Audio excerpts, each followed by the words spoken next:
ಚಿಂದಿ ಉಡಾಯಿಸೋ ಖಾರ ಬಣ್ಣ ರುಚಿಯನ್ನು ನೀಡುತ್ತದೆ. ಮೆಣಸಿನ ಪುಡಿ ಚಿಂದಿ ಉಡಾಯಿಸೋ ಖಾರ ಬಣ್ಣ ರುಚಿ. ಪರಮೇಶ್ವರ್ ಒಡೆತನದ ಶಿಕ್ಷಣ ಸಂಸ್ಥೆ ಮೇಲೆ ಇಡಿ ದಾಳಿಯ ಬಗ್ಗೆ ಜಿ ಪರಮೇಶ್ವರ್ ಮೊದಲ ಪ್ರತಿಕ್ರಿಯೆ ಕೊಟ್ಟಿದ್ದಾರೆ. ಇಡಿ ಅಧಿಕಾರಿಗಳಿಗೆ ತನಿಖೆಗೆ ಸಹಕಾರವನ್ನು ನೀಡಿದ್ದಾರೆ. ಇಡಿ ದಾಳಿ ಉದ್ದೇಶ ನಮಗೆ ಇನ್ನೂ ಕೂಡ ಗೊತ್ತಿಲ್ಲ. ಏನೇ ಕೇಳಿದ್ರೂ ಮಾಹಿತಿಯನ್ನ ಕೊಡಿ ಅಂತ ಹೇಳಿದ್ದೇನೆ.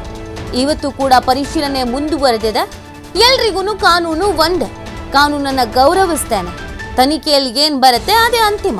ಬೆಂಗಳೂರಿನಲ್ಲಿ ಗೃಹ ಸಚಿವ ಪರಮೇಶ್ವರ್ ಈ ಒಂದು ಪ್ರತಿಕ್ರಿಯೆಯನ್ನು ಕೊಟ್ಟಿದ್ದಾರೆ. ಇಡಿ ದಾಳಿ ವಿಚಾರಕ್ಕೆ ಸಂಬಂಧಪಟ್ಟಂತೆ ಗೃಹ ಸಚಿವರು ಈ ಒಂದು ಪ್ರತಿಕ್ರಿಯೆಯನ್ನು ಕೊಟ್ಟಿರೋದು. ಇಡಿ ಅಧಿಕಾರಿಗಳಿಗೆ ಕೊಡ್ತೇವೆ.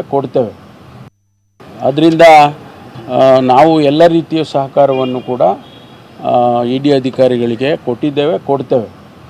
ಅದರಲ್ಲಿ ಯಾವುದನ್ನು ಕೂಡ ಮುಚ್ಚಿಡೋ ಅಂಥದ್ದು ಯಾವುದೂ ಕೂಡ ಇಲ್ಲ. ಇದು ಒಂದು. ಎರಡನೇದು, ನಾನು ಮೊದಲಿನಿಂದನೂ ಕೂಡ ಕಾನೂನಿಗೆ ಗೌರವ ಕೊಟ್ಟುಕೊಂಡು ಬಂದಿರೋನು. ಕಾನೂನಿಗೆ, ಈ ದೇಶದ ಕಾನೂನು ಎಲ್ಲರಿಗೂ ಒಂದೇ ಕಾನೂನು. ಬೇರೆಯವರಿಗೆ ಬೇರೆ ಕಾನೂನಿಲ್ಲ. ದೊಡ್ಡವ್ರಿಗೊಂದು ಕಾನೂನು, ಸಣ್ಣವರಿಗೊಂದು ಕಾನೂನು, ಆ ರೀತಿ ಕಾನೂನು ಮಾಡಿಲ್ಲ. ಎಲ್ಲರಿಗೂ ಕೂಡ ಕಾನೂನು ಒಂದೇ. ಆ ಕಾನೂನನ್ನು ಗೌರವಿಸ್ತಕ್ಕಂಥವನು ನಾನು. ಆದ್ದರಿಂದ ಯಾವುದೇ ರೀತಿಯ ಸಂದರ್ಭದಲ್ಲೂ ಕೂಡ ಕಾನೂನನ್ನು ನಾನು ಗೌರವಿಸ್ತೇನೆ ಮತ್ತು ಎಲ್ಲ ರೀತಿಯ ಸಹಕಾರವನ್ನು ಕೂಡ ನಮ್ಮ ಸಂಸ್ಥೆ ಮಾಡುತ್ತೆ.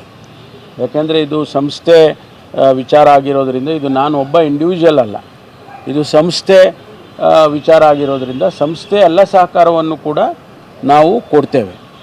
ಮುಂದೆ ಅವರು ಏನು ನಮಗೆ ಪ್ರಶ್ನೆಗಳು ಕೇಳ್ತಾರೆ ಅಥವಾ ನಮಗೆ ಏನು ಮ್ಯಾಂಡೇಟ್ ಕೊಡ್ತಾರೆ ಅದೆಲ್ಲದಕ್ಕೂ ಕೂಡ ನಾವು ಸಹಕರಿಸ್ತೇವೆ.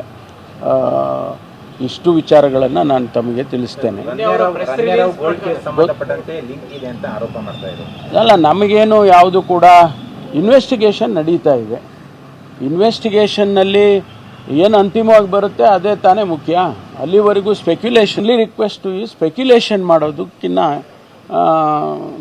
ರಿಪೋರ್ಟ್ ಬಂದಾಗ ಮಾಡಿದರೆ ಭಾಳ ಒಳ್ಳೆಯದು ಅಂತ ನನಗನ್ಸುತ್ತೆ.